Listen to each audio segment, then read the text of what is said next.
हो गई है पीर पर्वत सी पिघलनी चाहिए। इस हिमालय से कोई गंगा निकलनी चाहिए।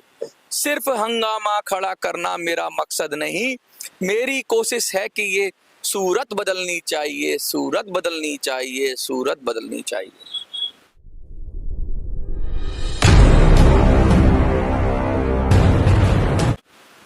नमस्कार साथियों, मैं मनोज स्वराजी स्वागत करता हूं आपका मिनी संसद के मंच पे। क्यों पढ़ा मैंने ये शेर क्यों पढ़ा? मेरी कोशिश है कि ये सूरत बदलनी चाहिए। ये जो सूरत है ईपीएस 95 की, जिसमें 750, 1000, 1250, 1500 पेंशन मिल रही है, जिससे आदमी का एक टाइम का खाना तो क्या, 2 फोन का डाटा लेना भी बड़ा मुश्किल हो रहा है। ऐसी सूरत बदलनी चाहिए। कैसे बदलेगी ये सूरत? इसी पर है आज का ये वीडियो। और मैं आप लोगों से हाथ जोड़कर इल्तिजा करता हूँ, खासकर लीडरशिप से, क्योंकि लीडरशिप भी बहुत, जो ईपीएस 95 की लीडरशिप है उसने बहुत काम किया है। ऐसा काम वृद्ध जनों का सबसे बड़ा संगठन खड़ा कर देना, ये कोई छोटा काम नहीं है। हजारों लाखों लोग जोड़ रखे हैं आज। लेकिन मुझे ऐसा लगता है कि अब जब बिल्कुल जब संघर्ष पूरी शक्ति से करना चाहिए था चुनाव के नजदीक, तब कहीं ना कहीं जाकर मनोबल टूट रहा है। खासकर हमारी लीडरशिप का, टॉप लीडरशिप का मनोबल बहुत टूट रहा है। और इस समय उनके अंदर, जैसे हनुमान जी को उनकी शक्ति याद दिलाई थी ना जामवंत जी ने, कि जाओ, तो अब ये समंदर फलांग सकता है, कोई पार कर सकता है, तो वो कौन है? वो आप हो। मैं फिर से यही कोशिश करूंगा, जो ईपीएस 95 की लीडरशिप है उनको ये बताने की कोशिश करूंगा कि बस आप बिल्कुल नजदीक हो मंजिल के। आपने जितने तरीके करने थे कर लिए। अगर आप हमें इजाजत दो, अगर आप हमारी बात सुन लो, और सिर्फ, मैं ज्यादा नहीं कहता, सिर्फ 2 महीने, ये 2 महीने मई तक अगर आपने वो जो हम कह रहे हैं वो कर दिया, तो मेरी गारंटी है, मनोज स्वराजी की गारंटी है कि मोदी सरकार घर चल के ईपीएस 95 देने आएगी आपको। पहले भी मैंने एक बार कहा था कि आप कैसे मुद्दा उठा सकते हो, उसमें बहुत कम लोग इन्वॉल्व हुए। मैंने ट्विटर की बात की थी जब, उस समय तो बहुत कम लोग हुए, लेकिन धीरे धीरे बढ़े। और मुझे खुशी हुई कि कम से कम 100 लोगों ने ट्वीट किया।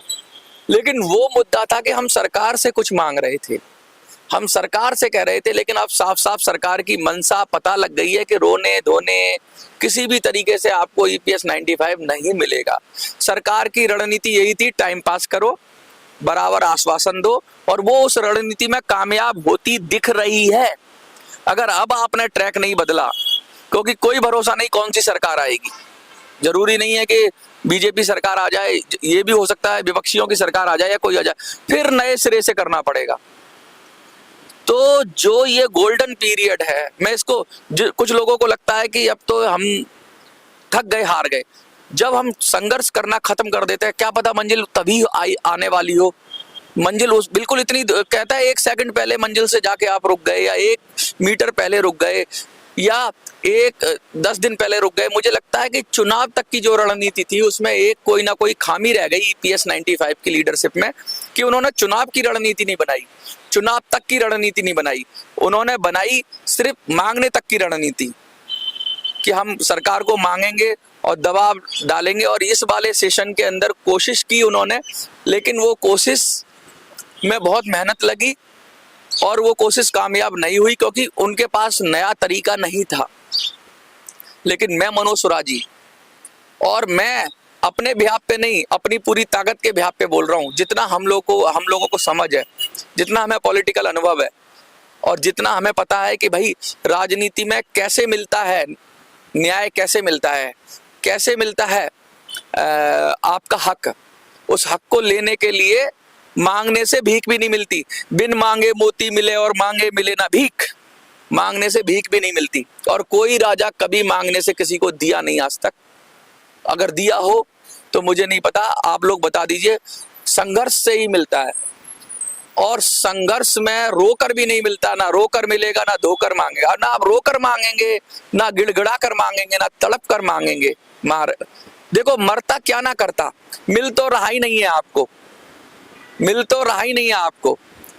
अगर मिल रहा हो, बीरन जी कहते हैं अक्सर कि हम इतना रोएंगे, इतना गिड़गिड़ाएंगे कि हम उनको झुका लेंगे, लेकिन जब कहते हैं ना वो झुकना ही नहीं चाहता या आपके रोने गिड़गिड़ाने से उसको कोई फर्क नहीं पड़ रहा है सत्ता को, तो आपको अब उस स्टेप से आगे निकलना होगा।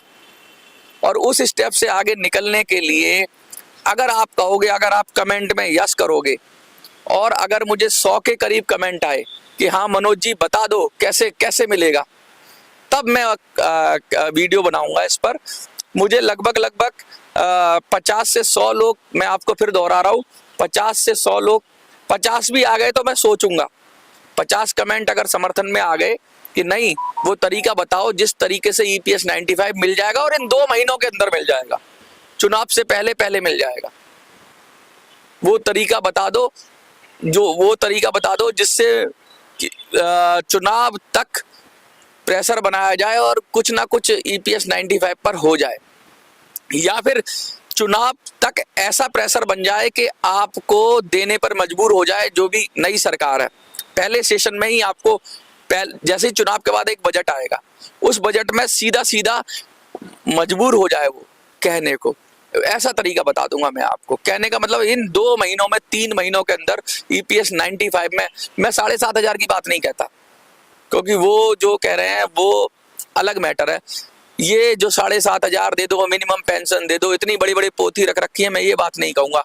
आप कमेंट में यस लिखोगे कि हाँ मनोज बताओ, तब मैं बताऊंगा कि क्या करना है आपको। याचना नहीं अब रण होगा, याचना नहीं अब रण होगा, संग्राम महाभीषण होगा। और ये छोड़ दो कि आप बुजुर्गों, ये शरीर का संघर्ष नहीं है, ये दिमाग का संघर्ष है, और आप ये सिर्फ दिमाग का संघर्ष है, ये समझ का संघर्ष है। और मुझे लगता है कि बुजुर्गों से ताकतवर अनुभव और समझ में कोई नहीं है। जवान लोगों के पास जोश होता है, लेकिन इस आंदोलन को जवान लोग नहीं चाहिए।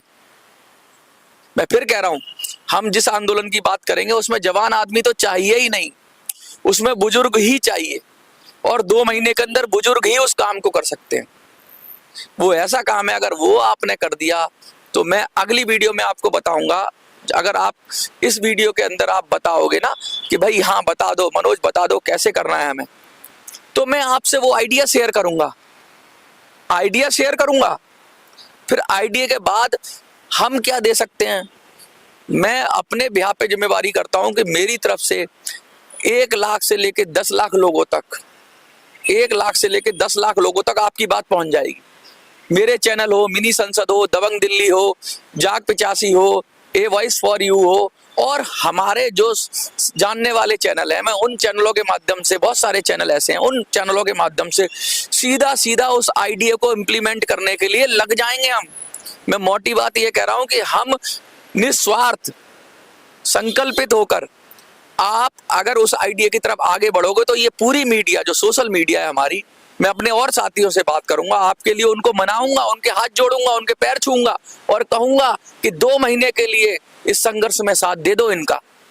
मैं कोशिश करूंगा और हम कोशिश करेंगे, और आपको सिर्फ वो तरीका करना होगा, और हम सब आपकी आवाज बनेंगे। और हमें लगता है कि जब हम आवाज बनेंगे तो हमारा 100% का रिकॉर्ड है, जो जो चीज हमने उठाई है जीवन में करके ही मानी है। अभी एक छोटा सा एग्जांपल मैं बता दूं कि एक व्यक्ति था, सिर्फ एक व्यक्ति, उसने कुसुंडा तालाब का मुद्दा उठाया था। 2 बार वो पीएमओ आया, और 2 बार के बाद आज पीएमओ को, मोदी जी को थक हार कर कुसुंडा तालाब का सौंदर्यीकरण करना पड़ गया, सिर्फ एक आदमी ने। क्या था, उसको भीख मांग के आया था जंतर मंतर, वो भीख मांग के जंतर मंतर आया, और आज आप देखो जाके झारखंड में कुसुंडा तालाब का सौंदर्यीकरण पीएमओ करा रहा है। तो जब एक आदमी कर सकता है तो आप क्यों नहीं कर सकते। आप कर सकते हो, बस आपको अपनी जो दिशा है वो सही करनी होगी। और ये 2 महीनों के अंदर, ये 2 महीने बड़े काम के महीने हैं भाई। अभी तो करना था सब कुछ, अभी आप शांत बैठ गए, ना किसी नेता का बयान आ रहा है, और हताश लग रहे हैं मुझे लगता है मंजिल से पहले ही इन्होंने हार मान ली है। हार नहीं माननी चाहिए। हार इसलिए भी मानी जाती है कि विजन क्लियर नहीं हो पाता। कभी कभी ऐसा लगता है कि यार अब अंधकार हो गया, घोर अंधकार। कहते हैं जब घोर अंधकार होता है, रात का वो पहर जब बिल्कुल अंधेरा छा जाता है, तभी उजाला आता है, तभी सूरज निकलता है। ये रात का ईपीएस 95 का घोर अंधकार वाला पहर है। इस समय सबको ऐसा लग रहा है कि यार अब कुछ नहीं होगा, अब कुछ नहीं होगा, अब कुछ नहीं होगा, क्योंकि इतना संघर्ष कर लिया, इतने आंदोलन कर लिए, जंतर मंतर पर कर लिए, रामलीला मैदान में कर लिए, सरकार को मना कर हार गए, लेकिन सरकार है कि मान नहीं रही है। और अब तो चुनाव आचार संहिता लग जाएगी 10 दिन में, 15 दिन में, तो अब क्या हो जाएगा? अब वो हो जाएगा जो मैं बताऊंगा आपको। मैं तब बताऊंगा जब आप उसमें इंटरेस्टेड होंगे, क्योंकि अगर आप उसमें इंटरेस्टेड नहीं है तो कोई फायदा नहीं। मैं कितना भी बोल लूं, हम कितनी भी मीडिया लगा दें, हम कितनी भी आपकी आवाज उठा दें, काम नहीं बनेगा जब तक आप उस पर सहमति नहीं दिखाएंगे। मेरे पिछले वीडियोस में ईपीएस 95 का मैं लीडरशिप का शुक्रगुजार करूंगा। कुछ लोगों ने मुझे फोन किया टॉप लीडरशिप में से, और उन्होंने कहा यार मनोज बात तो तुम सही कह रहे हो। मतलब मैं आपको बता दूं कि 7,500 वाली जो बात थी ना, उनको भी समझ में आ गया कि यार कुछ ना कुछ गड़बड़ है इसमें।